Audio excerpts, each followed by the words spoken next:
হ্যাঁ, তো যেটা আমি ওটা শেষ করিনি। তো আমি গতকাল রাত্রিবেলা একজন ক্লায়েন্ট রয়েছেন আমার ইউএস এর। বুঝতেই পারছেন যে ইউএস ক্লায়েন্ট মানে আমাকে তার সকাল হয় আমার যখন সন্ধ্যে ৬ঃ০০। আমার তার সঙ্গে একটা মিটিং চলেছে ৬.৫ ঘন্টার।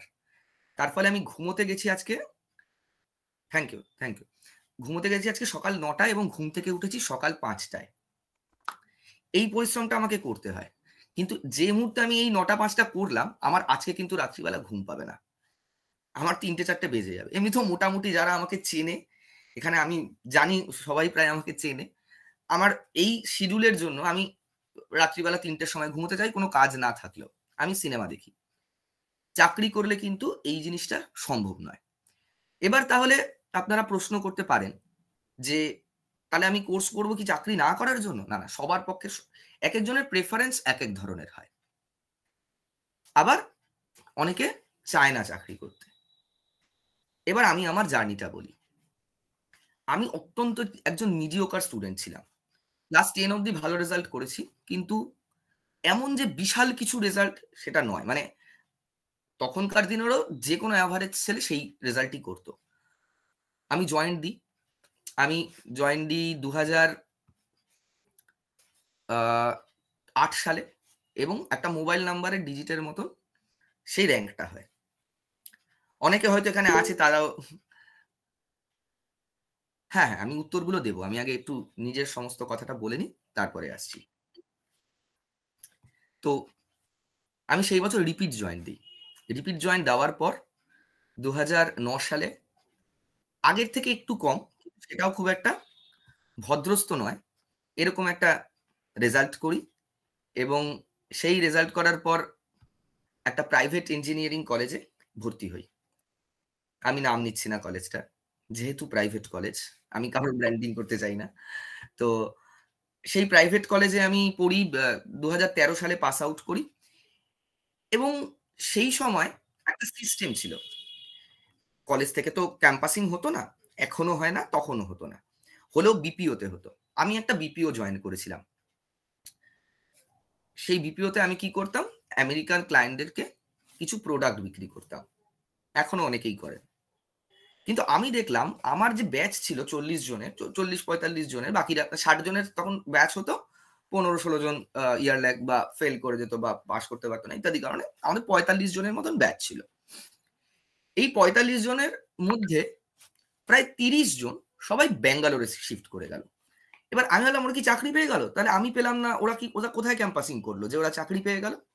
তারপরে আমার কিছু পরিচিত যারা বন্ধু ছিল তাদের থেকে জানতে পারলাম যে ব্যাঙ্গালোরে এরকম একটা সিস্টেম রয়েছে যে একটা কোম্পানি কি হয়? একটা কোম্পানিতে আমরা যে ১ম কথা আমাদের যেই বিটেক এর সিলেবাসটা রয়েছে বা এমটেক এর সিলেবাস রয়েছে বা বিসিএ এর সিলেবাস রয়েছে। আমি কম্পিউটার সায়েন্স একদম কোর্স কম্পিউটার সায়েন্স বা কম্পিউটার অ্যাপ্লিকেশন এর কোর্স গুলোর কথা বলছি। যে ডিগ্রি কোর্স গুলো রয়েছে। অনেকে আছে বোধহয় এখানে। এমন কোনো টেকনিক্যাল জিনিস শেখানোই হয় না। মানে প্রোগ্রামিং এর ওই C, C plus plus, Java বাদে যেগুলো রিয়াল টাইম এ কাজ করে। এখানে আশা করি কেউ না কেউ রয়েছে যারা এখন কাজ করছে কোনো না কোনো আইটি কোম্পানিতে। সি কোন কাজে লাগে আমাদের? জাভা প্রচুর জায়গায় লাগে। সি কোন কাজে লাগে? বা জাভাও যেটুকুন আমাদের পড়ানো হয়েছে বিটেক বা বিসিএ তে সেটা কোন কাজে লাগে? কোন ফ্রেমওয়ার্ক শেখানো হয় না।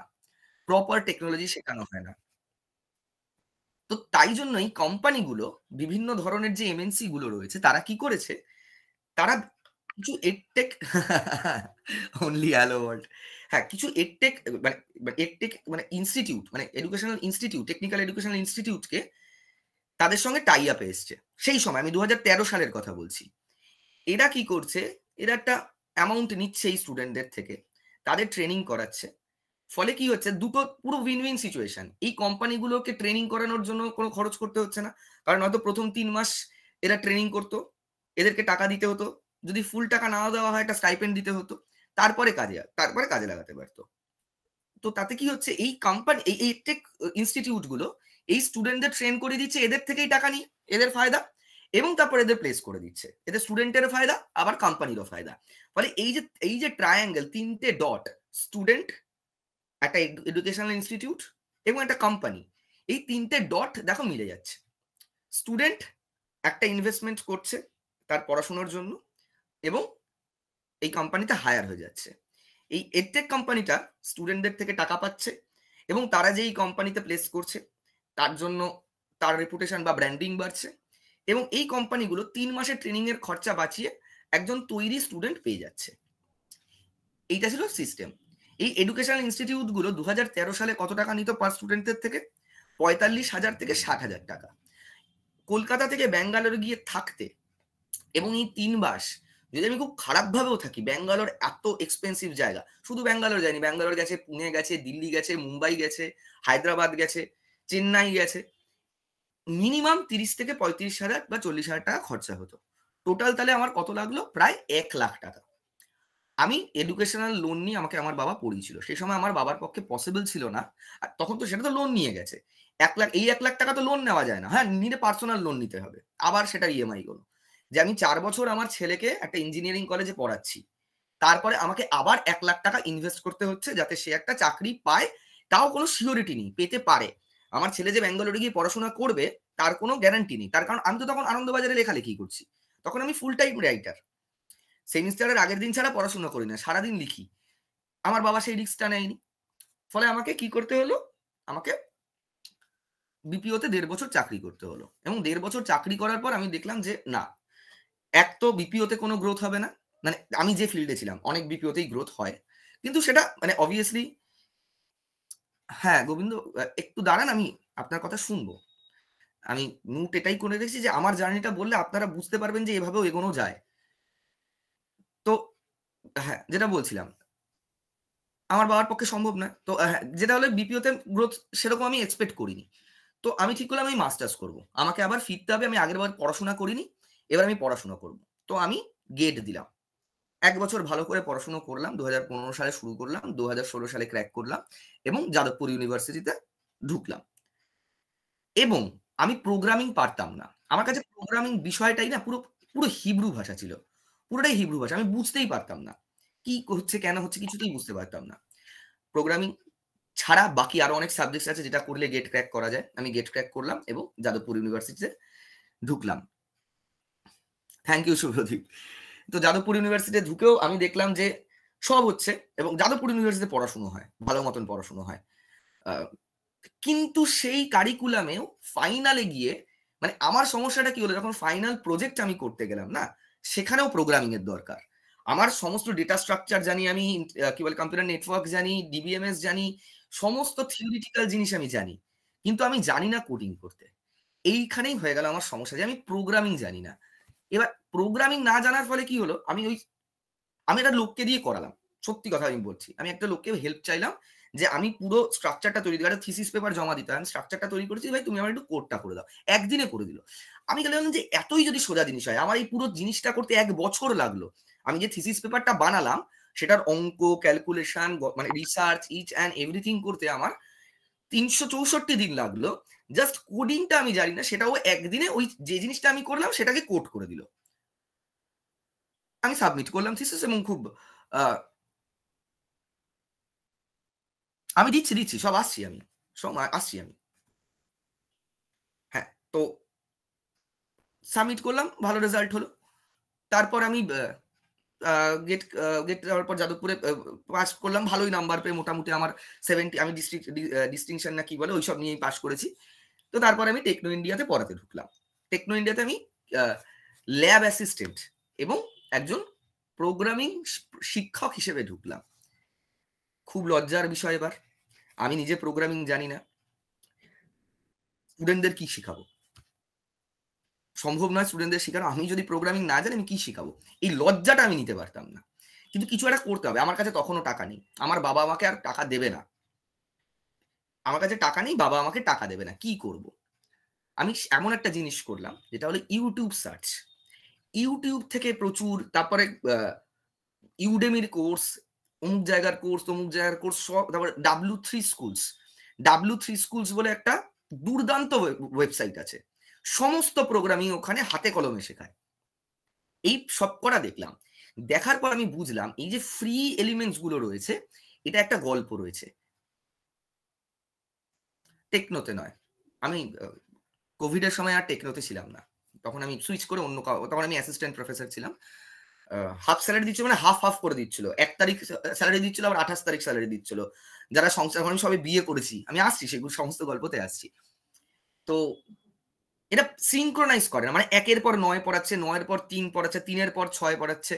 এবার এটা ওদের ফল্ট নাকি এটা যেহেতু ফ্রি এলিমেন্ট বলে ইচ্ছে করে এটা করছে, এটা আমি জানতাম না। তো মোটামুটি প্রোগ্রামিংটা আমি বুঝে নিলাম যে প্রোগ্রামিং একদম সহজ জিনিস। কথা হচ্ছে প্রোগ্রামিং কিভাবে শেখাবো, এই বিষয়টাই সমস্যাজনক হয়েছিল। সেটা আমি স্ট্রাকচার ওয়েতে করলাম। মোটামুটি আমি একটা জায়গায় পৌঁছলাম যে পড়াতে পারবো। এবার টেকনো ইন্ডিয়ার নিয়ম হচ্ছে তোমাকে এতে পড়াতে হবে, কি বলে, ইংলিশে পড়াতে হবে। যে কোনো, এখনো বোধহয় সমস্ত কলেজেই তাই নিয়ম। নেক্সট যে কলেজটা,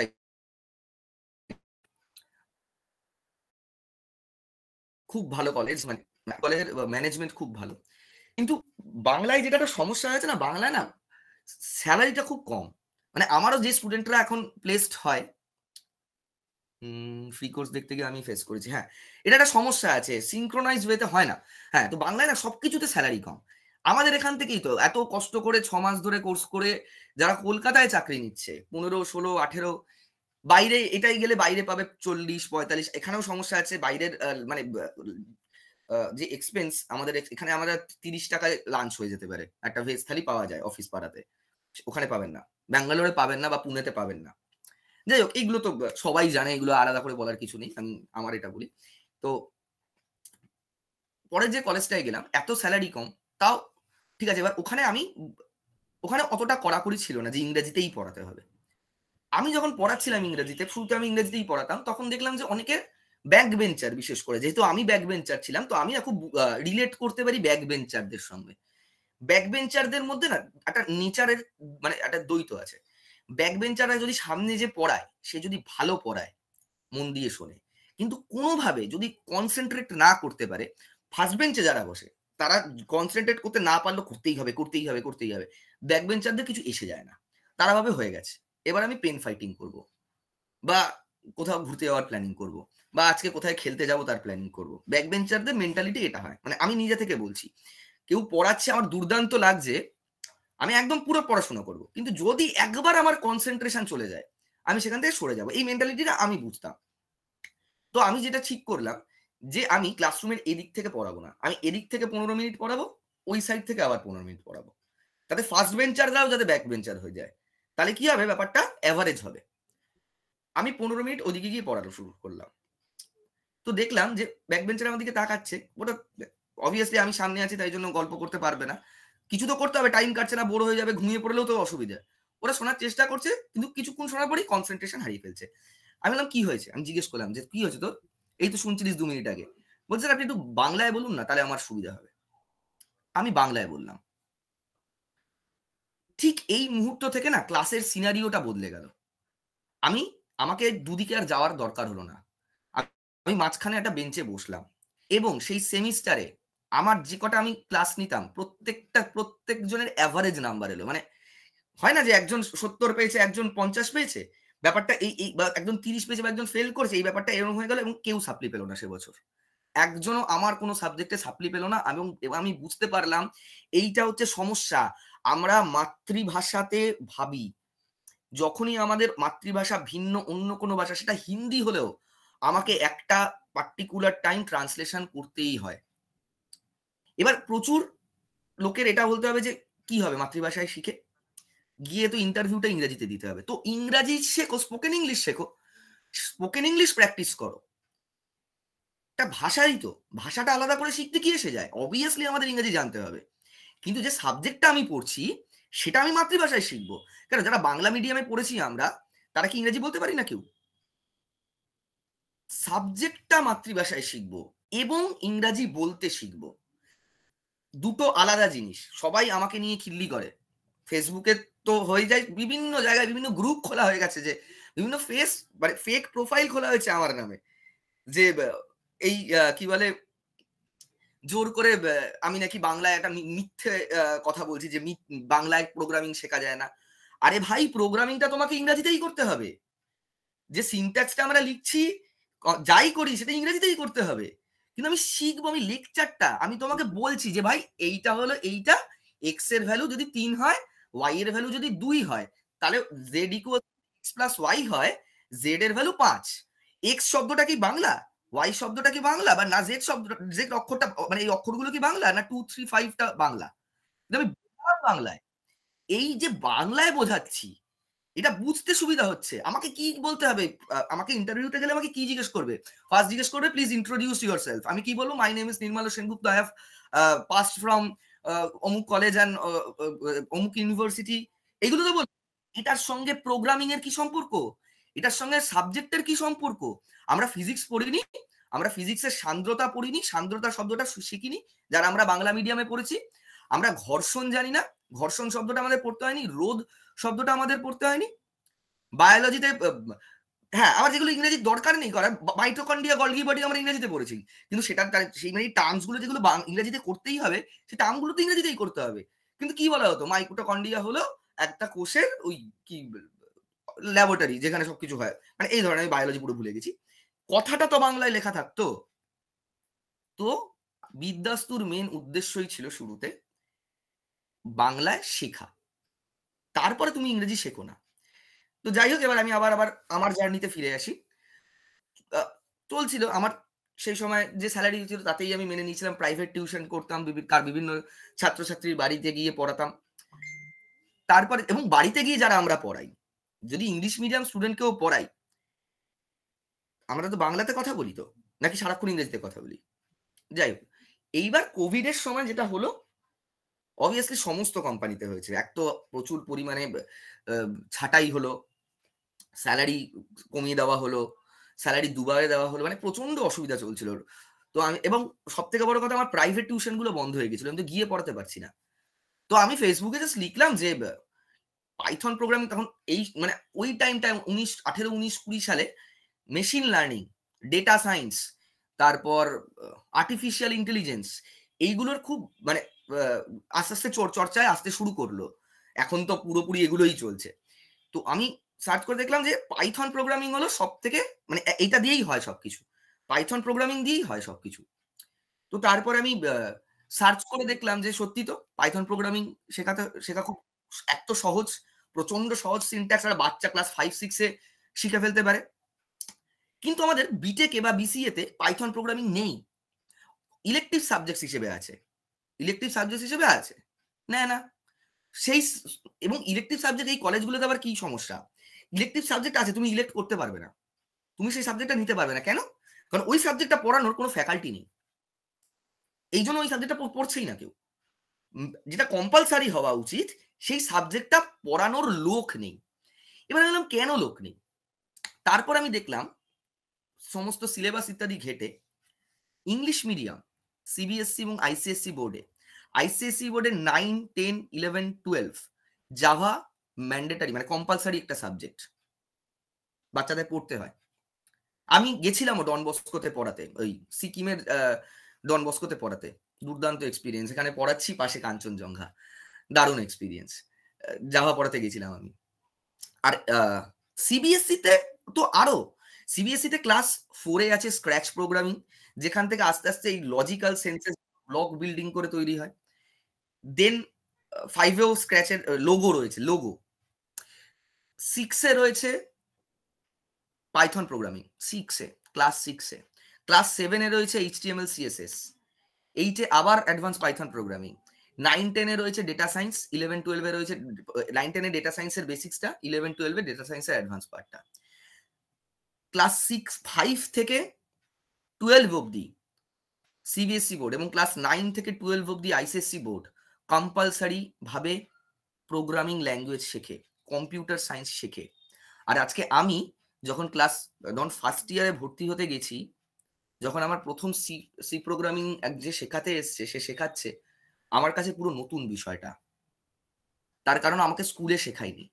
টিল ডেট এত বড়, এত চারিদিকে আর্টিফিশিয়াল ইন্টেলিজেন্স, ডেটা সায়েন্স, বিভিন্ন আইটি, ডিজিটালাইজেশন, এত কিছু হওয়ার পরেও ওয়েস্ট বেঙ্গল বোর্ডে প্রোগ্রামিং ল্যাঙ্গুয়েজ নেই।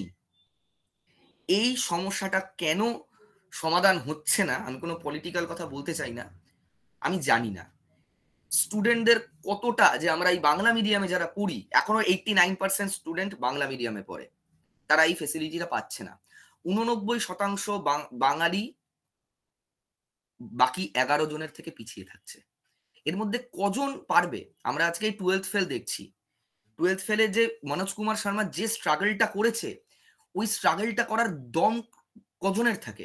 এবং না থাকাটা কোনো ক্ষতিকর নয়, মানে কোনো ভুল নয়। সবার থাকে না ভাই, সবাই আমরা সমান হই না, হাতের 5টা আঙুল সমান নয়। আমি পারবো না আটা পিষতে কি বলে আইপিএস এর জন্য তৈরি হতে, বা যে কোনো পড়াশোনা করতে সবার পক্ষে পসিবল হয় না। তাই জন্যই তোকে নিয়ে সিনেমা হচ্ছে, আমাদের নিয়ে হচ্ছে না, এটা তো ফ্যাক্ট। কিন্তু এইভাবে আমরা এখনো পিছিয়ে রয়েছি 89%। তো হ্যাঁ, যেটা আবার ফিরে আসি গল্পটায়, যে আমি বললাম যে আমি পড়াবো, বাংলায় পড়াবো। 43 জন স্টুডেন্ট হলো। আমি কত টাকা নিচ্ছিলাম? 500 টাকা পার মান্থ, 500 টাকা। 43 জন স্টুডেন্ট হলো, তার মানে আমার কত হলো? অঙ্কটা গুণ করলে 21,500 টাকা, যেটা আমি সপ্তাহে একদিন 2 ঘন্টা পড়িয়ে 21,500 টাকা ছিল আমার মান্থলি ইনকাম। যেটা আমি সপ্তাহে 5 দিন, সোম থেকে শুক্র, সকাল 7টার সময় বেরোতাম, সন্ধ্যে 7টার সময় কলেজ থেকে ফিরতাম, ফিরে আরো 2 ঘন্টা পড়িয়ে, মানে 2 ঘন্টা প্রাইভেট টিউশন পড়িয়ে আসতাম। মানে দিনে আমাকে 12 আর 2 14, এবং ফিরতে আরো 1 ঘন্টা, 15 ঘন্টা আমাকে সপ্তাহে 5 দিন, মানে 5 15 75 ঘন্টা। এছাড়াও শনি রোববার খাতা দেখা ইত্যাদির কাজ থাকতো। আমি ধরে নিচ্ছি 80 ঘন্টা। সপ্তাহে 80 ঘন্টা কাজ করে আমি যে টাকাটা মাসে রোজগার করছিলাম, সপ্তাহে 2 ঘন্টা কাজ করে তার থেকে আমি 3,000 টাকা বেশি রোজগার করছিলাম। নেক্সট মান্থে আমি আরেকটা ব্যাচ নিলাম, তাতে স্টুডেন্ট সংখ্যা হলো 36 জন। 36 ইন্টু 500 কত? 18,000 টাকা। আগের মাসের যে স্টুডেন্টরা ছিল তাদের 2 জন ছেড়ে গেল, ওই 19,000 টাকা, 2 জন না 3 জন ছেড়ে গেল। 19,000 প্লাস 18,000 কত হলো? 19 আর 10-এ 29,000, 37,000 টাকা। এবার সেটা ডাবল আমার।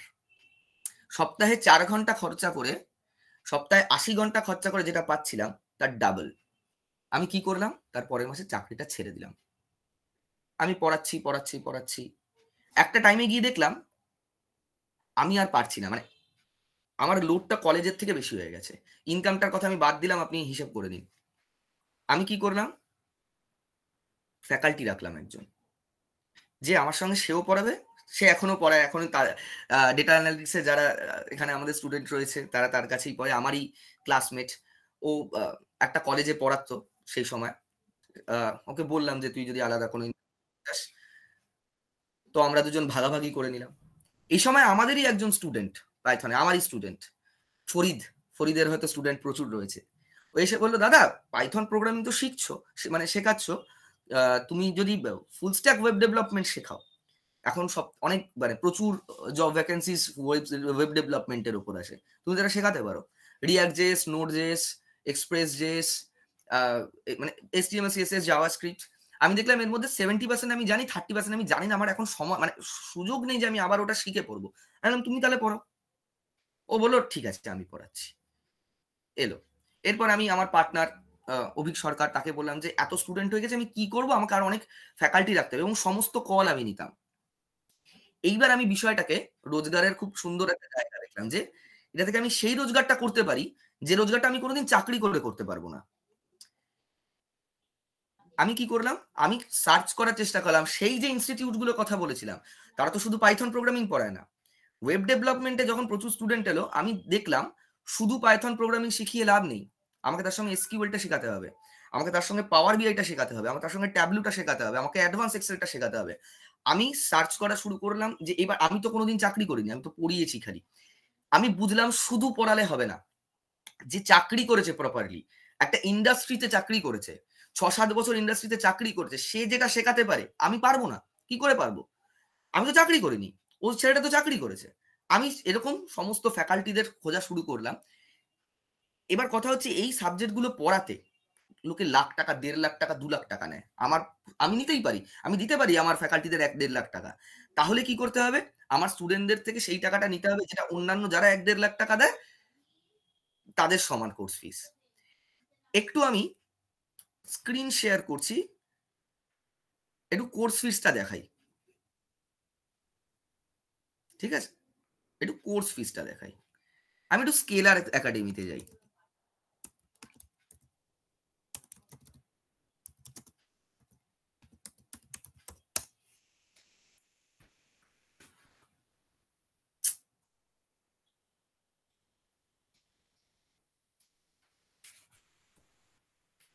এরা বোধহয় ডিরেক্ট কোথাও দেয় না বোধহয় কোর্স ফিস। আমি ডাউনলোড করেছিলাম, আমার আগের ফোনটাতে ছিল ডেটা সায়েন্সের কোর্স ফিসটা। কি হবে এখানে আমি যদি এখনই রেজিস্টার করি না, আমাকে সারাদিন ফোন করবে, এইটাই হচ্ছে সমস্যা। কোর্স ফিসটা কি দিয়েছে?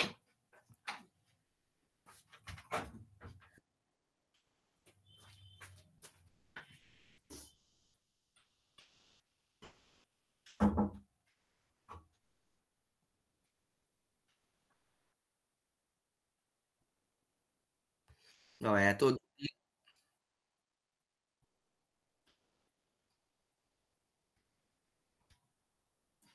খুঁজে পাচ্ছি না।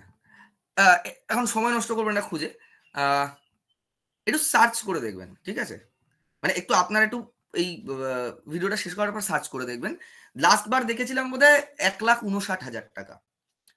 এবার কেন এই ধরনের হাই এন্ড কোম্পানি যেগুলো সারা ওয়ার্ল্ড ওয়াইড সবাই জানে, কেন এত টাকা নেয়? এদের সার্টিফিকেশনটা দেখবেন এদের নিজেদের নয়, এরা কোনো আইআইটি, কোনো বিদেশি কোম্পানি এদের সার্টিফিকেশনটা দেয়, বিদেশি কলেজের। এবার এই সার্টিফিকেশনটা কি হয়, মানে ওই একদমই দেখুন দেয়, কিন্তু এদেরকে তো একটা কাটে দিতে হচ্ছে। সেকেন্ডলি এরা বলে জব প্লেসমেন্ট গ্যারান্টেড, এইটা আরেকটা স্ক্যাম। আমি এর আগেও একটা ভিডিও আমি করেছি এবং আমার পেজে দিয়েছি কিরকম স্ক্যাম। ধরুন আজকে আমি, আমাদের কত কোর্স ফিজ এখন 12,000 টাকা বোধ হয়, তাও তো স্কলারশিপ দেওয়া 6,600 টাকা। আমি আপনাকে বললাম কালকে আপনার কোর্স ফিজ হলো 40,000 টাকা এবং গ্যারান্টি প্লেসমেন্ট। আমার আপনার থেকে আমার নিজের কোম্পানি রান করতে, আমার সবাইকে স্যালারি দিতে এবং আমার নিজস্ব ইনকামে আমার 6,600 টাকা হলেই হয়ে যায়, বা 10,000 টাকা হলে হয়ে যায়। এই যে বাকি 30,000 আমার কাছে এক্সট্রা থাকলো, আমি কি করলাম, একটা কোম্পানিকে গিয়ে বললাম ভাই তুই তুই একে চাকরিতে নিয়ে নে, তোকে 15-15-30 দিয়ে দিচ্ছি। এই যে সমীরণ রায় লিখেছে 2.5 লাখ টাকা ডেটা সায়েন্স কোর্স ফিস ও খুঁজে পেয়ে গেছে। হ্যাঁ, কেন এটা? ও একটা কোনো কোম্পানিতে চাকরিতে ঢুকিয়ে দিল, কত কত টাকা স্যালারি? 35,000 টাকা। 70,000 টাকা 2 মাসের স্যালারি স্টুডেন্টেরই পকেট থেকে দিয়ে দিল। তারপরে কি হলো, ওকে স্যাক করে দিল, যারা ভালো তাদের রেখে দিল। তাহলে ওটা দিয়ে আমি আমার প্রমোশন করে দিলাম, এই তো দেখুন প্লেসমেন্ট গ্যারান্টি বলেছিলাম, কি বলে গত 1 বছর ধরে চাকরি করছে মাইক্রোসফটে। আবার সেই দুজন, বাকি 10 জন, বাকি 10 জনকে তাড়িয়ে দিল। তাদের কি বললো, আমরা পারিনি টিকতে, আমাদেরই ফল্ট ছিল। এডটেক কোম্পানিটার কিছু এসে গেল? গেল না। বিদ্যাস্তুতে যে প্লেসমেন্ট সাপোর্ট দেওয়া হয় এই কোম্পানিরা আসে, কোম্পানিরা এসে বলে, এই জন্য আমাদের অনেক সাথে দেরি হয়, যে একটা ইন্টারভিউ থেকে আরেকটা ইন্টারভিউ দেরি, কারণ ভ্যাকেন্সি আসবে তারপর, বা আমরা তার অবধি পৌঁছতে, বিভিন্ন কোম্পানির সাথে আমরা যখন পৌঁছে জিজ্ঞেস করি ভ্যাকেন্সি আছে, তারা বলে হ্যাঁ আছে, পাঠান স্টুডেন্ট, আমি পাঠাচ্ছি। কিন্তু যখন ভ্যাকেন্সি নেই তখন পাঠাতে কি করে পাঠাবো? তাহলে তো আমাকে সেই স্ক্যামটা করতে হবে। ঠিক এই কারণেই বিদ্যাস্তুর কোর্স ফিস এই। এবং এই মুহূর্তে যারা গত 5 বছরে, সরি 3 বছরে যারা সিরিয়াস ছিল, অনেকেই হয়তো জানায়নি আমাদের, যারা চাকরি পেয়ে গেছে বা যারা চাকরি করতে করতে আপগ্রেড করেছে। এবং একই সঙ্গে এই যে পড়ানো একটা দুর্দান্ত কেরিয়ার পাথ। তাই যারা চাকরি আমাদের এখানে যারা কোর্স করতে আসছেন, আপনি ধরুন ওয়েব ডেভেলপমেন্ট শিখেছেন, আপনি তো একজন ফ্যাকাল্টি হিসেবে এখানে চাকরি করতে পারেন, অথবা আপনি নিজের একটা এডটেক কোম্পানি খুলতে পারেন। এই মুহূর্তে বিদ্যাস্তু যেটা আবার বলছি, ওয়েস্ট বেঙ্গলের বেশ কিছু কলেজ এবং ইন্ডিয়ার one of the largest edtech company, আমি নাম নিতে পারবো না, আমার প্রোফাইলে গেলে বুঝে যাবেন কোন কোম্পানি, তার সঙ্গে কোলাবোরেটেড। মাত্র 3 বছর, হ্যাঁ শুরুর দিকে আমার হয়তো প্রোফাইলে, মানে আমি আমার ফেসবুকে পড়াতাম একটা ছোট্ট বোর্ড নিয়ে, 3টে 4টে 20টা 25টা ভিউ হতো। এখন আমাদের ইউটিউব চ্যানেলে কোনো রকম এটা অর্গানিক, আমি 1 পয়সা ইনভেস্ট করি না মার্কেটিং এ, জাস্ট ডিজিটাল মার্কেটিং এর একটা টিম আছে যে জানানো, যে স্টুডেন্টদের যে এই কোর্স শুরু হবে বা এই হবে, জানানো। হার্ডকোর মার্কেটিং, লাখ 2-3-4 লাখ টাকা পুশ করা, বারবার করা আমরা করি না, আমাদের দরকার নেই, এমনি স্টুডেন্ট আসে। এখনো অব্দি আমি ব্যাপারটাকে পুরোপুরি বিজনেস মডেলে নিয়ে যাইনি, কিন্তু আমি যেতে পারি, এরকম না আমি যাবো না, কেন ব্যবসা করবো না, অবভিয়াসলি করতে পারি, না কিন্তু স্ক্যাম বিজনেস করবো না, কোনো অসৎ বিজনেস করবো না। আমি ঠিক আছে, ঠিক আছে। আহ হ্যাঁ, যেটা বলছি, স্ক্যাম বিজনেস করব না। এখন যে কটা এডটেক কোম্পানি চলছে, এর মধ্যে আমি একটাই কোম্পানির নাম নেব, যারা প্রফিটেবল কোম্পানি। সেটা হলো ফিজিক্সওয়ালা, আলাক পান্ডে। আমি যাকে মানে নিজের এই ফিল্ডে গুরুদেব মানি, আলাক পান্ডে। আলাক পান্ডে কোনোদিন ব্যবসা করতেই চায়নি। ও চেয়েছিল পুরোটা ফ্রিতে দেবে। কিন্তু একই সঙ্গে ব্যবসা না করলে কোনোদিন সবার লাভ হয় না। কেন? তার কারণ এটা ক্যাপিটালিস্ট পৃথিবী, মানে মানে ক্যাপিটালিস্ট গ্রহ। কমিউনিজম আসুক, সোশ্যালিজম আসুক, তখন আলাদা বিষয় হয়ে যাবে। কিন্তু এই মুহূর্তে আমি যদি ব্যবসা না করি, আমি তো প্রচুর লোকের হেল্প করতে পারবো না। ওই যে ৩ টে ডট বললাম, এটা কিন্তু ব্যবসা হচ্ছে। আমাদের এমন একটা মেন্টালিটি হয়েছে, ও তো পড়াশুনো নিয়ে ব্যবসা করছে, ও তো অমুক জিনিস নিয়ে ব্যবসা করছে, ও তো তমুক জিনিস নিয়ে ব্যবসা করছে। আরে ভাই, ব্যবসা না করলে তো হবে না। হ্যাঁ, অসৎভাবে ব্যবসা করছে, এটা আলাদা জিনিস। অসৎভাবে ব্যবসা করাটা আলাদা জিনিস। যেটা ওই ওই আমি যদি এখন বলি প্লেসমেন্ট গ্যারান্টিড, আমি বলতেই পারি। আমি কি বলতে পারি? ইন্টারভিউ এর ব্যবস্থা হয়ে যাবে। ইন্টারভিউ তো তোমাকে ক্র্যাক করতে হবে ভাই। তুমি তো চাকরি কিনছো না। তুমি ৬,৬০০ টাকা দিয়ে চাকরি কিনছো না। তোমাকে পড়তে হবে, পড়াশোনা করতে হবে। আফটার আ সার্টেন টাইম পাবে। এরকমও হয়েছে, সিরিয়াস আছে, তাও বিভিন্ন কারণে তারা পাচ্ছে না। ইন্টারভিউ ইন্টারভিউ ক্র্যাক করতে পারছে না। কোনো না কোনো সমস্যা হয়। আমি তাদের সঙ্গে কথা বলি। তাদের সিভি দেখি। হ্যাঁ, এখন একটু সত্যি কথা বলতে আমি একটু ব্যস্ত হয়ে পড়েছি আমার আরেকটা কোম্পানির জন্য। আ সেটার জন্য আমি যেটা করতে চলেছি, আমি একটা প্লেসমেন্ট সেল করব এই নেক্সট মান্থ। যারা বিদ্যাসুতে এখন অব্দি মানে তোমরা আমাদের স্টুডেন্ট, কিন্তু এবং সিরিয়াস ছিলে তাও পাওনি, তাদের কাছে আমি বলছি, তোমাদের কোনো একটা সমস্যা হচ্ছে। নিশ্চয়ই কোনো সমস্যা হচ্ছে, বাকিরা পেয়ে যাচ্ছে, তোমরা কেন পাচ্ছ না? এরকম আছে। এরকম কেউ নেই মিথ্যা কথা আমি বলছি, আমি কোনো অসৎ ব্যবসা করতে চাই না। কিছু আছে। আমি যেটা করতে চাইছি, যেটা করতে চলেছি এই মাসের এন্ডে, এটা প্লেসমেন্ট সেল করছি। আমি কিছু লোককে রাখছি যারা পুরোপুরি প্লেসমেন্টটা দেখবে। যে গেল কিনা, ইন্টারভিউ দিতে গেল কিনা, ইন্টারভিউতে যদি কোনো প্রবলেম হয়, যদি ক্র্যাক করতে না পারে, কেন হলো না, তার গ্রুমিং করা। এর জন্য আলাদা করে আমি একটা প্লেসমেন্ট সেল বানাচ্ছি। এই প্লেসমেন্ট সেল হেল্প করবে। ঠিক যেরকম ইঞ্জিনিয়ারিং কলেজে থাকে যারা বিপিও নিয়ে আসে, পুরোপুরি একটা প্লেসমেন্ট সেল করছি। সেই নিয়ে আমার মিটিং চলছে। এই প্লেসমেন্ট সেলটা হয়ে গেলে আমাদের এই যে ছোটখাটো কিছু সমস্যা থেকে গেছে, যে কিছু ছেলে মেয়ে সিরিয়াস থেকেও চাকরি পাচ্ছে না, এইটাও মিটে যাবে। এবং এখনো অব্দি আমি এটাও কথা দিয়ে রাখলাম, পুরোনো যত ব্যাচ আছে আমি সেটারও ব্যবস্থা করে দেবো। হ্যাঁ, এবং আমি কি এটা ব্যবসা করবো না? আমার এটা করতে গেলে একটা খরচ আসবে। ৬,৬০০টা কিন্তু তখন ৭,০০০ হয়ে যাবে। আমি বলে দিচ্ছি। তার কারণ ওই ফেসিলিটিটা আমাকে দিতে হচ্ছে। আমাকে ৫ টা লোক রাখতে হচ্ছে। আমাকে তাকে মাইনে দিতে হবে। কিন্তু তার সঙ্গে ওই যে ৪০০ টাকা বেশি দিচ্ছ, ৪০০ টাকা দিনে হয়তো যাতায়াতে খরচা হয়ে যায়। তার জন্য তোমার অনেকটা যেই সমস্যাগুলো, সেই সমস্যাটাও থাকবে না। এবং আমি চাই বিদ্যাস্তু যেভাবে এগোচ্ছে, স্টুডেন্ট, আমি, আমার সমস্ত টিম সবাই একসঙ্গে এগোই। আর বিদ্যাস্তু আমার একার নয়। বিদ্যাস্তু একটা এন্টিটি, আলাদা এন্টিটি, একটা ব্র্যান্ড। যে ব্র্যান্ডটাকে আমার একার পক্ষে বাড়ানো কখনোই সম্ভব নয়। আমার ছাত্রছাত্রীরা আমার পুরো টিম, আমার পুরো ফ্যাকাল্টি টিম, আমার মার্কেটিং টিম, আমার সেলস টিম, আমার টেলিকলার টিম, সবাই মিলে একসঙ্গে এগোবো। এবং আমি আজকে এই পুরো আমার জার্নিটা এবং পুরো সিস্টেমটা, এই সিস্টেমটা কেউ বলে না কিন্তু। কিভাবে ব্যবসা হচ্ছে এটা কেউ বলে না। কিভাবে একটা অর্গানাইজেশন চলছে এটা কেউ বলে না। কিন্তু আমি এইটা বললাম একটাই কারণে, আমি আমার স্টুডেন্টদের বলতে চাই, খালি চাকরির বাইরেও আরেকটা জায়গা রয়েছে। এটাকে কি বলে? কেউ, এই যে পুরো ঘটনাটা বললাম, আমার জার্নিটা বললাম, এটাকে কি বলে? এই টার্মটা কেউ জানে?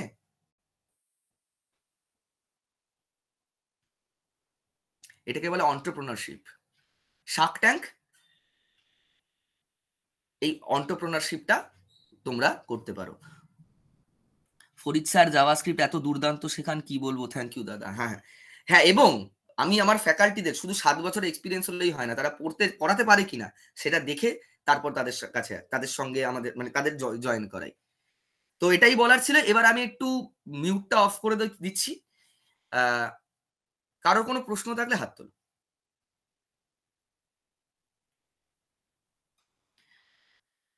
আমি কি ফ্রিল্যান্সিং করে নিজের একটা স্টেবল পজিশন তৈরি, আচ্ছা এই করো না, সবথেকে ভালো। নয়তো কেওস হয়ে যাবে আবার। মেসেজ করো, আমি মেসেজে আমি উত্তর দিচ্ছি। আচ্ছা, ১ম লিখছে,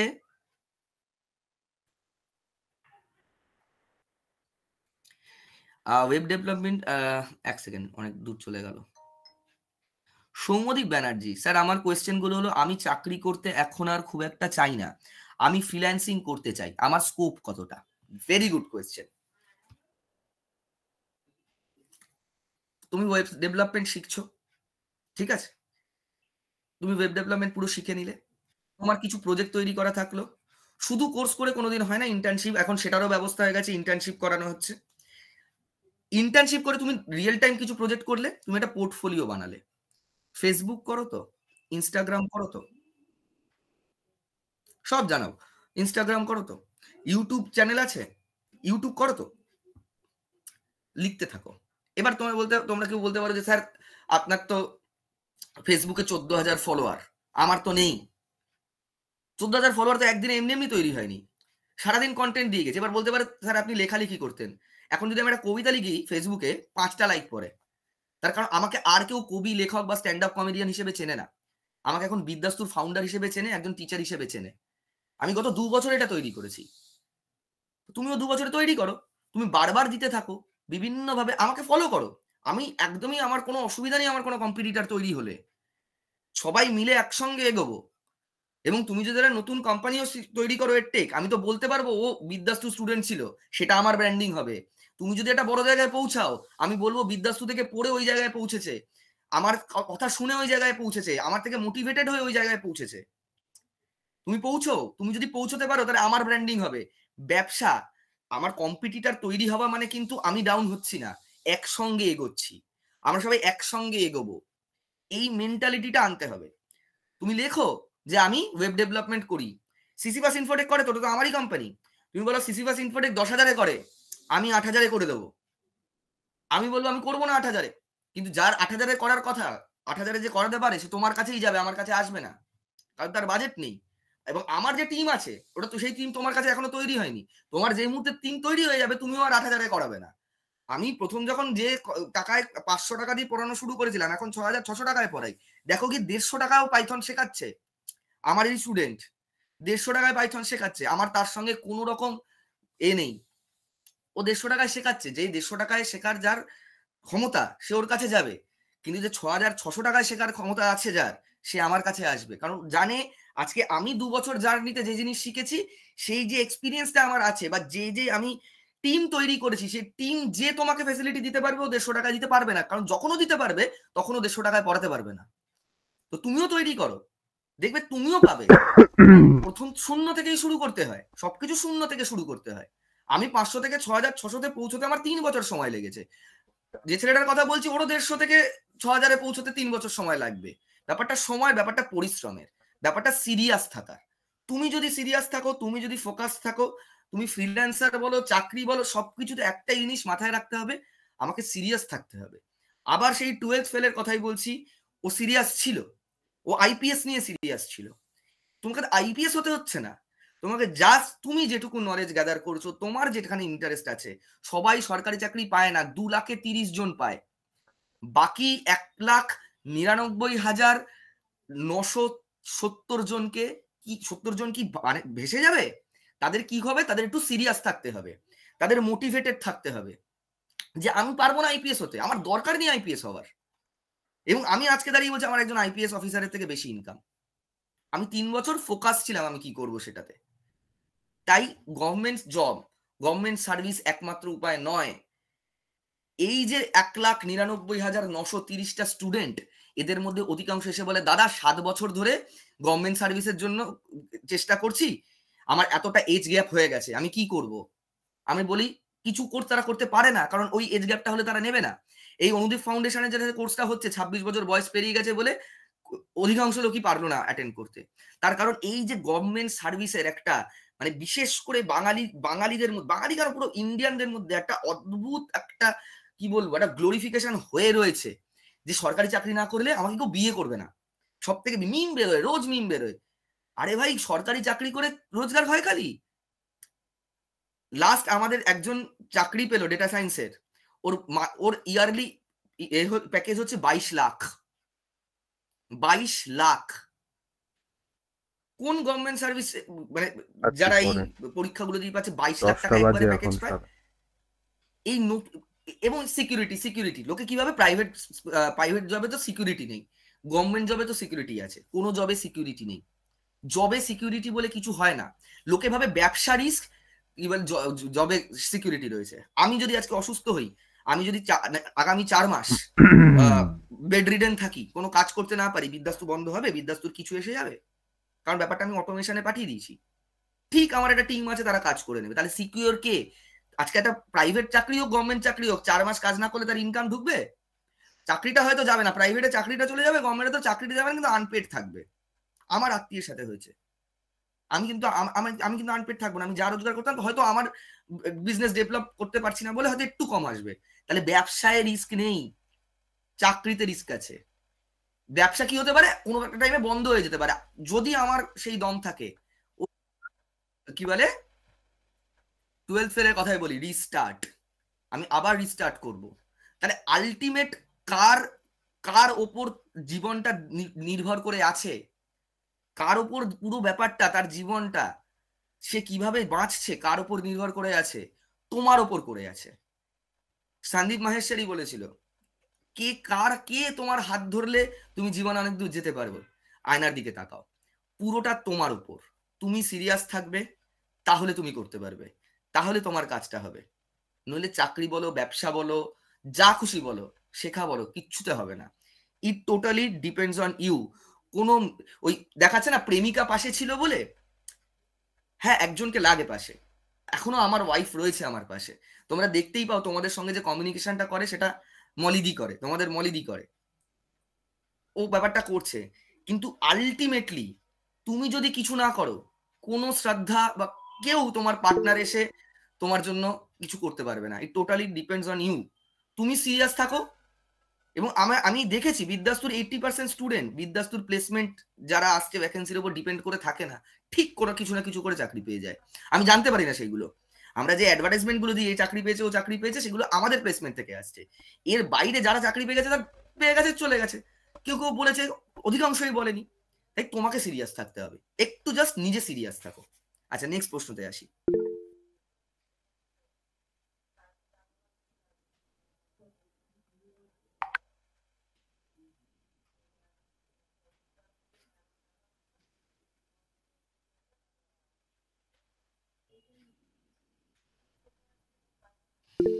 আচ্ছা, ডিজিটাল মার্কেটিং করেছো, ওয়েব ডেভেলপমেন্ট আর ফ্রিল্যান্স করে নিয়ে দেখো, ডেটা অ্যানালিটিক্স করে কিন্তু ফ্রিল্যান্সিং হয় না, আমি আগে থেকে বলে দিচ্ছি। কারণ এমনিতেই ডেটা সায়েন্স বা ডেটা অ্যানালিটিক্সে ওয়েস্ট বেঙ্গলে এক্সপিরিয়েন্স ছাড়া নিতে চায় না, খুব কম কোম্পানি নেয়। কারণ আমি তো বুঝতে পারি, আমার কাছেই তো সব কোম্পানিগুলো বলতে আসে। যদি ফ্রিল্যান্সিং করতে চাও, অতি অবশ্যই, যদি পড়ানোর দিকে যেতে চাও সেটা আলাদা। যদি ফ্রিল্যান্সিং করতে চাও, ডিজিটাল মার্কেটিং যখন শিখেছো, ওয়েব ডেভেলপমেন্ট শেখো, নিজেই ডিজিটাল মার্কেটিং করে নিজের আইটি কোম্পানি তৈরি করো। সিসিপাস ইনফোটেক এভাবেই তৈরি হলো। এবং এই মুহূর্তে মাত্র 3 মাসের কোম্পানি, আমাদের টোটাল 17টা ক্লায়েন্ট। এইবার তুমি অঙ্কটা করে নাও। ডিজিটাল মার্কেটিং শিখেছো, তার মানে জানো কিভাবে নিজেদের প্রমোট করতে হয়। নিজের আইটি কোম্পানি খুলেছো, প্রমোট করো নিজেকে, সেভাবে নিজেকে এগিয়ে যাও। তোমার কোম্পানি খুলতে 5 দিন লাগবে। কি করতে হয়? একটা পেপার বানাতে হয়, একটা ট্রেড লাইসেন্স করতে হয়। ট্রেড লাইসেন্স করতে 500 টাকা নেয় কোনো পাড়ার সাইবার ক্যাফেতে। আর একটা প্যান কার্ড করতে হয় কোনো কি বলে, যারা আইটিআর এর কাজ করে বা ওই সিভিল ল নিয়ে কাজ করে, কোনো একটা উকিল পাড়াতেই থাকবে, তোমার হয়তো 400 টাকা নেবে। 2000 টাকা তোমার কোম্পানি শুরু। আর একটা কারেন্ট অ্যাকাউন্ট খুলে নাও, তো টাকাও লাগে না। যারা ডিজিটাল মার্কেটিং শিখেছো, তারা অতি অবশ্যই ওয়েব ডেভেলপমেন্ট শেখো। যদি দুটো তৈরি করা থাকে, যদি দুটোই তুমি জানো, তাহলে ঠিক যেভাবে সিসিপাস ইনফোটেক উঠেছে, মাত্র 4 মাসের কোম্পানিতে 17টা ক্লায়েন্ট, তুমিও পারবে উঠতে।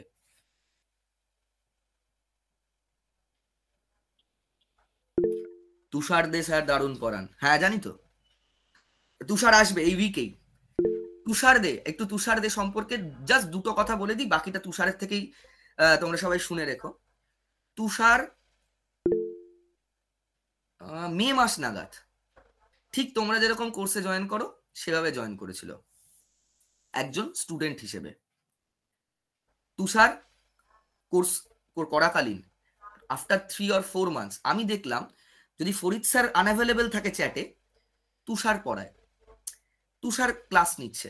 এবার আমি একটা তুষারের ক্লাসে ঢুকলাম, গিয়ে ওর পড়ানো দেখে দেখলাম ঠিক যে পড়ানোটা যে ধরনের পড়ানোটা বিদ্যাস্তু পছন্দ করে, তুষার সেভাবে পড়াচ্ছে। আমি ফরিদ স্যারকে ফোন করলাম, জিজ্ঞেস করলাম যে তুষার কেমন স্টুডেন্ট, বলছে খুব ভালো পড়ায়। এবার একটা কোর্স শেষ হওয়ার আগে একটা কোম্পানি এলো, তাতে তুষার ইন্টারভিউ দিল, এবং সেই ওকে ও যাতে জেগে থাকতে পারে মোটিভেট করার জন্য আমি সারা রাত্রি জেগেছিলাম ওর সঙ্গে। ও কোম্পানিটা ইন্টারভিউ দিল, কিছু কারণে ব্যাপারটা হলো না। আমি বুঝলাম এই ছেলেটা কাজের। আমি ওকে একটা ডেমো ভিডিও বানিয়ে দিতে বললাম পড়ানোর, সেই ডেমো ভিডিওটা ওকে বানিয়ে দিল। আমি বললাম তুমি একটা মাস্টার ক্লাস নাও দেখি, ফরিদের জায়গায় তুমি নাও দেখি একটা মাস্টার ক্লাস। যেহেতু ফরিদের অনেক মানে প্রচুর ইস্যুস থাকে, প্রচুর কাজ থাকে, এবং ফরিদেরও উপর প্রচুর প্রেশার পড়ে যাচ্ছিল, আমি মাস্টার ক্লাসটা নেওয়ালাম, নিয়ে দেখলাম দুর্দান্ত নিয়েছে। এই সময় আমরা একটা অন্য ফ্যাকাল্টি রেখেছিলাম, এই একটাই জীবনে ভুল করেছিলাম, একটা দুটো ভুলের মধ্যে ওই একটা ভুল, যে আমি ইন্টারভিউ না নিয়ে ও টিসিএস এর বছর 10 ট্রেনার হিসেবে ওকে রেখেছিলাম। তুষার যে ক্লাসটা ফার্স্ট নিয়েছিল সেই ক্লাসটা অবভিয়াসলি আমি স্টুডেন্ট কি করে ফ্যাকাল্টি রাখবো, আমি আবার ও নেক্সট ক্লাস থেকে ওরা আবার শুরু করলো। ক্লাস চলাকালীন স্টুডেন্টরা বললো আমরা তুষার স্যারকে চাই। তুষার অ্যাজ আ ফ্যাকাল্টি নিযুক্ত হলো, এবং বুঝতেই পারছো ফ্যাকাল্টি মানে পুরোটা জানে। যত ইন্টারভিউ এলো, মানে যে কোম্পানিগুলো এসেছিল, আমি তুষারকে বসতে দিইনি। আমি তুষারকে বলেছিলাম, তুষার তুমি যদি চাকরি করতে যাও তুমি যেতে পারো, কিন্তু তুমি যদি এখানে থাকো তাহলে তুমি গ্রো করবে। তুষার যায়নি, তুষারকে আমি কোনো ইন্টারভিউতে পাঠাইনি। জোর ও কাকুতি মিনতি করেছে, নির্মলাদা একটা ইন্টারভিউ দিতে দাও, একটা ইন্টারভিউ দিতে দাও। একটা দিয়েছিল, ক্র্যাক করেছে, আমি ওকে জয়েন করতে দিইনি। তুষার এগুলো বলবে এর মধ্যেই, ওকে জয়েন করতে দিইনি। তুষার সিসিফাস ইনফোটেক কোম্পানি, যার এই 4 মাসে 17টা ক্লায়েন্ট, তার সিইও। একজন স্টুডেন্ট থেকে একজন ফ্যাকাল্টি হয়ে একজন সিইও। তো কেন? কারণ তুষার সিরিয়াস ছিল। তুষার ফিজিক্সের স্টুডেন্ট, তুষার কম্পিউটার সায়েন্সের স্টুডেন্ট নয়, তুষার ফিজিক্সের স্টুডেন্ট। তুষার এখন অ্যাপ ডেভেলপ করে, তুষার এখন ওয়েব ডেভেলপমেন্ট করে মার্নে, যেটা তোমরা শেখো। এবং 2জন ইউএস ক্লায়েন্টের ওয়েব ডেভেলপমেন্ট করে। ও কিন্তু কারোর হয়ে কাজ করে না, ও সিইও। আমাকে ওকে জবাবদিহি করতে হয়, সিসিভাস ইনফোটেকে আমাকে ওকে জবাবদিহি করতে হয়, কারণ হি ইজ সিইও। ঠিক আছে? তো আসল হলো ওটাই, ইটস টোটালি আপন ইউ।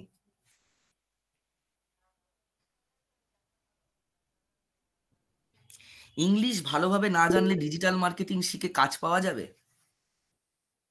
দেখো, ডিজিটাল মার্কেটিং এর সঙ্গে ইংলিশের একটাই সম্পর্ক, কারণ ডিজিটাল মার্কেটিং এর অনেকগুলো পার্ট রয়েছে। এসইও রয়েছে, এসএমও রয়েছে, এসএমএম রয়েছে, পিপিসি রয়েছে, গুগল অ্যাডস, অনেক কিছু রয়েছে। তার মধ্যে একটা পার্ট হলো কন্টেন্ট রাইটিং। একটা কি বলে, বিদ্যাস্তুতে একটা কোম্পানি আসছে, 2 দিনের মধ্যে আমার লাগবে কন্টেন্ট রাইটিং, ওটাও ডিজিটাল মার্কেটিং এর পার্ট। এবং কন্টেন্ট রাইটিং এর কিন্তু বাংলা ইংলিশ দুটোই লিখতে জানতে হবে, তো একটু তো ইংরেজি জানতে হবে বস। স্যার আমি এমএসসি কেমিস্ট্রিতে করেছি, আমি এখন ডেটা অ্যানালিটিক্স এর কোর্সটা করতে চাই, এই লাইনে জব করতে চাই, আমার জন্য কি কোর্সটা ঠিকঠাক হবে? আগের ব্যাচের প্লেসমেন্ট নিয়ে একটু বলবেন। ডেটা অ্যানালিটিক্স এর আমাদের এখনো অবধি পাইথন প্রোগ্রামিং আলাদা, মানে পাইথন আমাদের মানে বন্ধ হয়ে গেছে অনেকদিন, এখন পুরোপুরি টোটাল ডেটা অ্যানালিটিক্স এর কোর্স চলছে। ডেটা সায়েন্স অ্যান্ড অ্যানালিটিক্স, যেখানে টোটালটা আমরা শেখাচ্ছি। এটা জাস্ট আমাদের ফার্স্ট ব্যাচটা শেষ হলো, তার মধ্যে 5-6 জন ইন্টারভিউ দিয়েছে। আজকে একটা জাস্ট ক্র্যাক হয়েও হলো না। মেইনলি যেটা হবে, আমরা একটা এই করবো, ইন্টার্নশিপ করাতে চলেছি। আমি আবার কোম্পানির নাম আমি পাবলিকলি নিতে পারবো না, একটা ইন্টার্নশিপ করাতে চলেছি। এবার এই ডিসেম্বর জানুয়ারি মাসে না কোনো কোম্পানি নিতে চায় না কাউকে, মানে ওই ইয়ার এন্ডিং এর একটা ব্যাপার থাকে, ইত্যাদি ইত্যাদি থাকে। এই জানুয়ারির এন্ডেই শুরু হবে ইন্টার্নশিপটা, তারপর থেকে ক্যাম্পাসিং শুরু হবে। কোম্পানি এসছে কিন্তু পাইথনের জন্য এসছে শুধু, সেটা তো অনেকে যেতে চায়, কিন্তু যারা অ্যাকচুয়ালি ডেটা সায়েন্স শিখছে তো পুরোটা নিয়েই কাজ করতে চায়। শুধু পাইথন ডেভেলপার বা পাইথন কোডার হিসেবে অনেকেই কাজ করতে চায় না। কিছু জনকে আমি পাঠিয়েছি, কিন্তু আমি ডেটা সায়েন্সের কাউকে পাঠাই দিই, ওগুলোকে আগের কোম্পানিগুলোকে পাঠিয়েছি। নতুন যে কোম্পানি আসবে, আমি আবার বলছি, এই মাসের শেষে আমরা প্লেসমেন্ট সেল করতে চলেছি। নতুন যে কোম্পানি আসবে সেখানে আমরা পাঠাবো। শুধু পাইথনের জন্য আমি পাঠাচ্ছি না এই মুহূর্তে, নতুন যে কোম্পানি আসে পাঠাবো। ব্যাপারটা হচ্ছে কেমিস্ট্রি অনার্স শেখা, মানে এমএসসি ইন কেমিস্ট্রি অনার্স, সেটা কোনো কথা নয়। কথা হচ্ছে ওই টেনাসিটিটা লাগবে। ওয়েব ডেভেলপমেন্টে কিন্তু প্রচুর ভ্যাকেন্সিস থাকে, কিন্তু অতটা ভ্যাকেন্সি কিন্তু কলকাতাতে ডেটা সায়েন্সে থাকে না।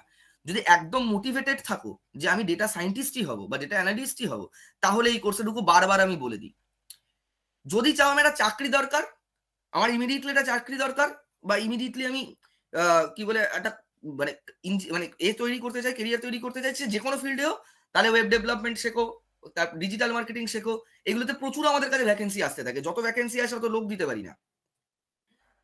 কিন্তু যদি ডেটা সায়েন্টিস্টই হতে চাও বা ডেটা অ্যানালিস্টই হতে চাও, অতটা ফোকাস থাকতে হবে এবং অতটা ধৈর্য ধরতে হবে।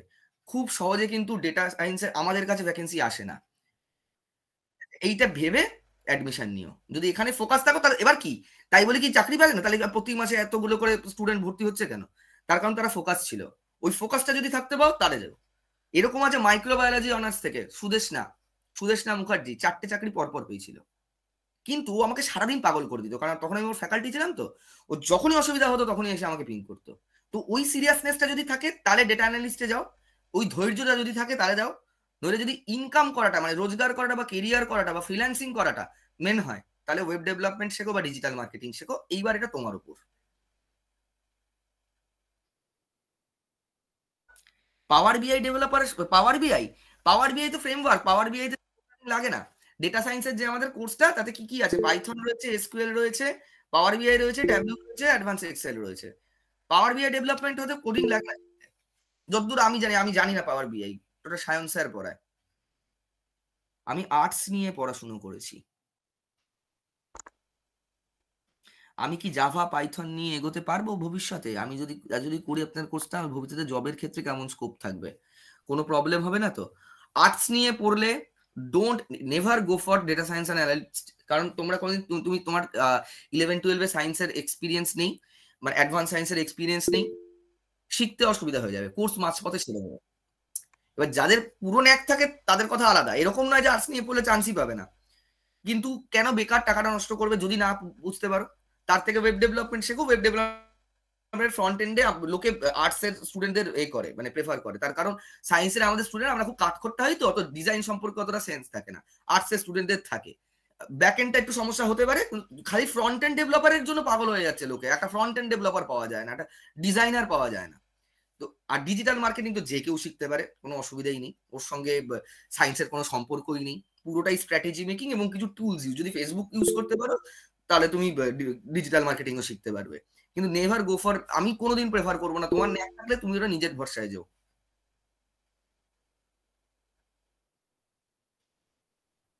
জব স্যালারি কত হয়? How many projects will be there, প্রত্যেকটা প্রজেক্টের উপরই কাজ হয় আমাদের, সবকিছু প্রজেক্টের উপরই হয়। এবং ইন্টার্নশিপ যেটা সেটা রিয়েল টাইম প্রজেক্টের উপর হয়। আর ডেটা সায়েন্সের স্যালারি কত? স্যালারি দেখো ওই 18 থেকে 30-এর মধ্যেই থাকে। এমএনসি হলে আরো ভালো, এমএনসি না হলে একটু মিড টায়ার কোম্পানি হলে কম। আর যদি বিটেক বিসিএ বা ইকোনমিক্স বা স্ট্যাটস না থাকে তাহলে আমি বলবো go for first mid tyre company. শিখতে পারবে, শিখে কাজটা এগোতে পারবে, না তো গিয়ে বেঞ্চ করে দেবে এমএনসি তে, তখন সমস্যা হয়ে যাবে।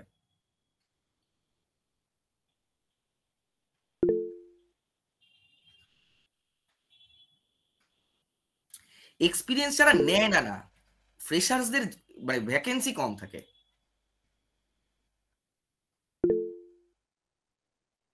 হ্যাঁ অঙ্কিতা, আমি সেটাই ঠিক করেছি। প্রতি সপ্তাহে প্রতি মাসে একবার, একবার বা দুবার করে আমি আসবো, স্টুডেন্টদের সাথে কথা বলবো, তাদের সমস্যাগুলো শুনবো, তাদের কি কি প্রবলেমস জানবো, সেই অনুযায়ী আমি তাহলে সেই সমস্যাগুলো আমি সমাধান করার চেষ্টা করব। সিলেবাস সব একটুখানি গ্রুপগুলোতে লিখলেই দিয়ে দেবে। আচ্ছা স্যার, অনেক সময় কি হয় কেউ বুঝতে পারে না তার কোন ফিল্ডে যাওয়া উচিত। কেউ কিভাবে বুঝবে তার এই ওয়েব ডেভেলপমেন্ট ফিল্ড না ডেটা সায়েন্স ফিল্ড না আইটি ফিল্ড ঠিক হবে কিনা? নিজেকে কিভাবে অ্যানালাইজ করবে? আইটি ফিল্ডে আসার সব থেকে বড় কি পয়েন্ট কি বলতো? নিজেকে চেনা, কাউকে জিজ্ঞেস না করে নিজে বার করা। তোমাদের সবার হাতে না এখন একটা করে স্মার্টফোন আছে। সার্চ করো, ইউটিউব দেখো, গুগল করো, নিজে বোঝো, ভিডিওস দেখো, আইটি রিলেটেড ভিডিওস দেখো, সার্চ করো, নিজে শেখো। তো এগুলো কাউকে জিজ্ঞেস করলে না, স্পুন ফিট করলে কোনোদিন আইটি লাইনে থাকা যায় না। 6 মাসের কোর্স করে কেউ বিশাল কিছু হতে পারে না। সেলফ লার্ন করো, নিজে সার্চ করো। আজকে যেটা, আজকে যদি তুমি ভর্তি হয় ক্লাসে, যে ক্লাসটা করলে পরের দিন গিয়ে দেখো তো এই সাবজেক্ট যে টপিকগুলো আজকে শেখানো হলো আর কি কি রয়েছে ইউটিউবে। 6 মাস মানে কিন্তু ওই 24টা ক্লাস নয়, 6 মাস মানে 6 × 30 দিন, 180 দিন। বাকি ক্লাসের ছাড়া বাকি 6 দিন তুমি যদি বসে থাকো, বিদ্যাস্তু কেন, পৃথিবীর কেউ তোমাকে প্লেস করতে পারবে না। তোমাকে সারাদিন পড়তে হবে। তোমাকে সারাদিন নিজেকে অন্তত একটা সময় দিতে হবে। তোমাকে 3 ঘন্টা দাও, 4 ঘন্টা দাও। তুমি যদি অন্য চাকরি করো, বাড়িতে ফিরে ঘুমানোর আগে ফেসবুকের রিল না দেখে একটু ইউটিউবে এই সাবজেক্ট গুলো দেখো। দেখো তোমার রিলের কন্টেন্ট বদলে যাবে অ্যালগোরিদম অনুযায়ী। তুমি যদি একটু এই বিষয়ে সার্চ করো, দেখো তোমার রিলে ওই ভুলভাল টিকটকের ওই জামাল জামালু গান মাথায় গ্লাস নিয়ে নাচা আসবে না। দেখবে তখন তোমার ওখানে আইটি রিলেটেড বিভিন্ন ধরনের কনসেপ্ট আসবে, বিভিন্ন ধরনের টপিক আসবে, সেইগুলো আসবে। তখন তোমাকে আর আলাদা করে সার্চ করতে হবে না, তুমি নিজে থেকে জানতে থাকবে। সার্চ করো, নিজে খোঁজো।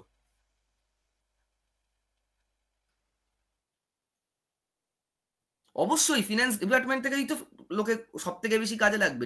মানে ডেটা সায়েন্স, ফিনান্স তো পুরোটাই ডিপেন্ড করে আছে ডেটার ওপর। নিজেকে যদি আপগ্রেড করতে চাও, অতি অবশ্যই প্রত্যেকটা এমবিএ এর ডেটা সায়েন্স শেখা উচিত যারা এমবিএ করছে। এমবিএ তে বোধহয় সাবজেক্ট আছে প্রেরণা, আমাদেরই একজন এমপ্লয়ি, ও আমাদের কোর্সটা করছে, ও এমবিএ করছে ফিনান্সে, ও এই কোর্সটা করছে। ম্যান্ডেটারি এমবিএ করলে সব থেকে উচিত শেখা ডেটা সায়েন্স। ডিজিটাল মার্কেটিং এ ডিজিটাল মার্কেটিং এ 12 থেকে 20, কিন্তু হ্যাঁ ফ্রেশার্সদের কম দেয়, কোনো একটা ছোট্ট জায়গা দেয়, কিন্তু পরবর্তীকালে প্রচুর গ্রোথ হয়। আমাদের মধুচন্দা ম্যাডাম, আমি স্যালারি ডিসক্লোজ করছি না, কিন্তু দুর্দান্ত স্যালারি পাইনি।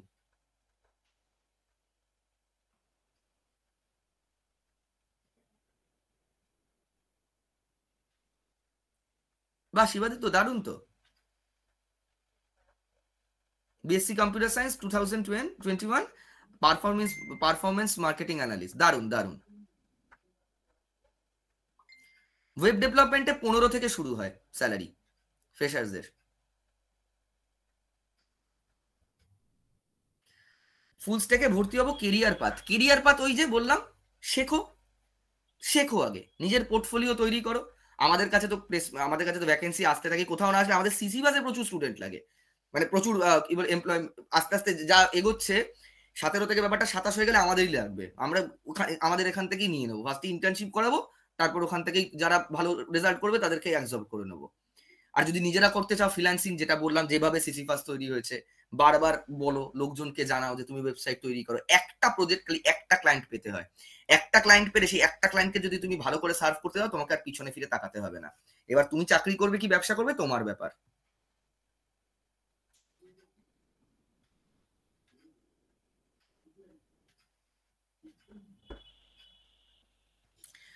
পলিটেকনিক করেছো, ইলেকট্রিক্যাল ইঞ্জিনিয়ারিং এ, তোমার ইঞ্জিনিয়ারিং টেকনিক্যাল ব্যাকগ্রাউন্ড, তোমার কোনো কোর্স করতেই সমস্যা হওয়ার নয়। তুমি নিজে ডিসাইড করো তোমার কোনটা করতে ইচ্ছে করছে।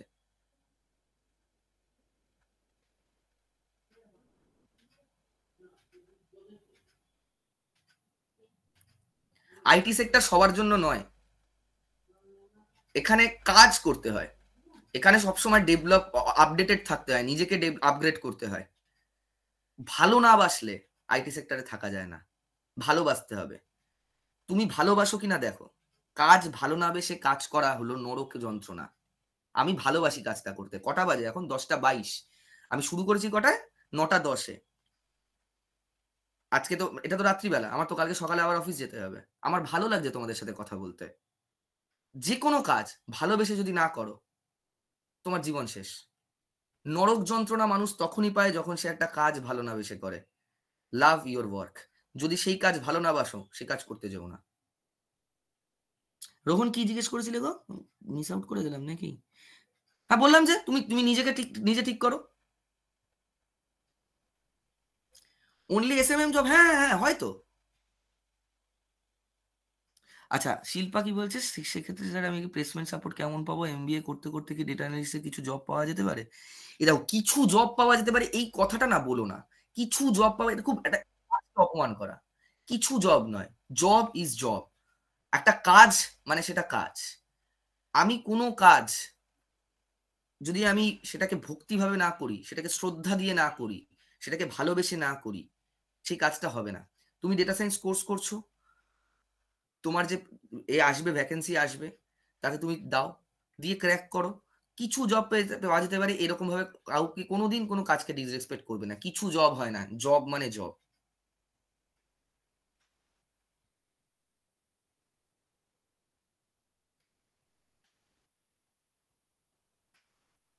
শিবাদা, তো তুমি যদি কনফিডেন্স থাকো অবশ্যই করো। অবশ্যই করো। ব্যাপারটা পুরোটাই কনফিডেন্সের ওপর। তুমি যদি কনফিডেন্স থাকো, কেউ তোমাকে আটকাতে পারবে না। আমি কাজ জানি, কাজ দিচ্ছে না, এটা প্রকৃতির নিয়ম নয়। কাজ, একটা জিনিস মাথায় রেখো, আইটিতে এখন যে বুমটা চলছে, এত ভ্যাকেন্সি, এত ভ্যাকেন্সি, যে লোক নেই অত। গুগল করো না একবার, জাস্ট গুগল করে দেখো কেন কেন আইটিতে এত এত এই ধরনের কোর্সের ডিমান্ড বাড়ছে। কারণ লোক পাওয়া যাচ্ছে না। তুমি যদি কাজ জানো, প্রকৃতির নিয়মে কেউ কোনোদিন বসে থাকতে পারে না। এটা প্যাটার্ন, এটা মানে পৃথিবীর নিয়ম, ইউনিভার্সের নিয়ম এটা। তোমার যদি মনে হয় তুমি এই কাজটা শিখতে পারবে পুরোপুরি, তাহলে তুমি করতে পারবে। গৌরব ঘোষ কি বলেছে? গৌরব ঘোষকে কি মিস আউট করলাম? আচ্ছা, BTech pass out, last 2 years একটা লজিস্টিক্স কোম্পানিতে আছি, বিদ্যাস্তুতে অ্যানালিটিক্স এর কোর্স করছি। এবার ফিল্ড চেঞ্জ করাটা কতটা চ্যালেঞ্জিং হবে? ওই একই উত্তর। তুমি যদি কাজ জানো, কোনো অসুবিধাই হবে না তোমাকে পুরোপুরি। এবং অনেকে কাজ জেনেও কেন পায় না? সে যে কাজ জানে সেটা জানাতে পারে না। আমি কাজ জানি কিন্তু লোকে জানছে না। ফ্যাকাল্টিদের জিজ্ঞেস করো যে স্যার আমি এই তো শিখেছি, আমার পোর্টফোলিওটা কিভাবে তৈরি হবে। ফ্যাকাল্টিও বলবে, আমার বলা আছে সবাইকে, এইভাবে আমি একটা সিভি বানাবো, এইভাবে আমি আমার পোর্টফোলিওটা বানাবো, এই এই জিনিস ইনক্লুড করব, এই এই জায়গায় অ্যাপ্লাই করব।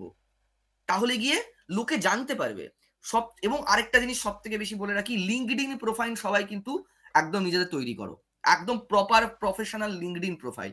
দরকার হলে ইউটিউবে সার্চ করো, বা আমি গ্রুপগুলোতে লিঙ্ক দিয়ে দেবো, যে একটা প্রপার লিঙ্কডইন প্রোফাইল কি করে তৈরি হয়।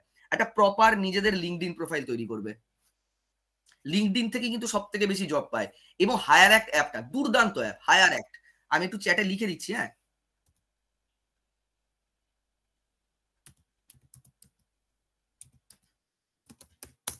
না এটা বানান না, দাঁড়া আমি একটু দেখে বলছি।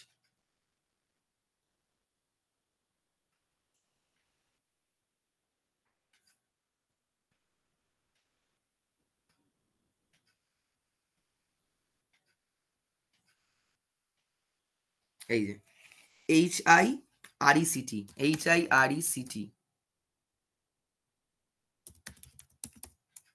এই কোর্স ডিটেলস জানতে চাও না? এখানে কোর্স ডিটেলস জানানোর জন্য 100টা লোক আছে আমার। বাহ, ভেরি গুড সৌমদীপ। এই তো হায়ার অ্যাক্ট, এইখানে সবাই নিজেদের সিভি দাও। ঠিক আছে, চলো 10:30 বাজে, আমার একটা ইন্টারভিউ নেওয়ার আছে এক্ষুনি। খুব ভালো লাগলো। আরো এরকম কথা হবে তোমাদের সঙ্গে, আরো এরকম দেখা হবে, এরকমই কোয়েশ্চেন অ্যান্সার করবে তুমি। এবং যা যা করতে হয় লাইফে, কিভাবে এগোবে, সবকিছু আমি আছি। আমি তোমাদের সাথে আছি। আমি মাঝখানে একটু হারিয়ে গিয়েছিলাম কাজের চাপে, কিন্তু এবার থেকে আমি আমার স্টুডেন্টদের সাথে আছি। ঠিক আছে, চলো টাটা, গুড নাইট সবাই। বাকি ক্লাস সম্বন্ধিত, কোর্স সম্বন্ধিত ডিটেলস গ্রুপে লিখলেই বলে দেবে সবাই। ঠিক আছে, আমি কিভাবে তোমরা এগোতে পারবে, আমি এরকম বিভিন্ন টপিক নিয়ে মাসে অন্তত 1 থেকে 2 বার আমি আসবো। ঠিক আছে, চলো টাটা। যারা আমার থেকে ছোট তাদের অনেক ভালোবাসা, যারা আমার সমবয়সী তাদেরকে চিয়ার্স, আর যারা আমাদের থেকে বড় আমার শ্রদ্ধা নেবেন। এরম ভাবেই আমরা একসঙ্গে বিদ্যাস্তু ব্র্যান্ডটাকে এগোবো। ঠিক আছে, এবং বলবো বাঙালি বাংলায় শিখবে, বাংলায় চাকরি করবে।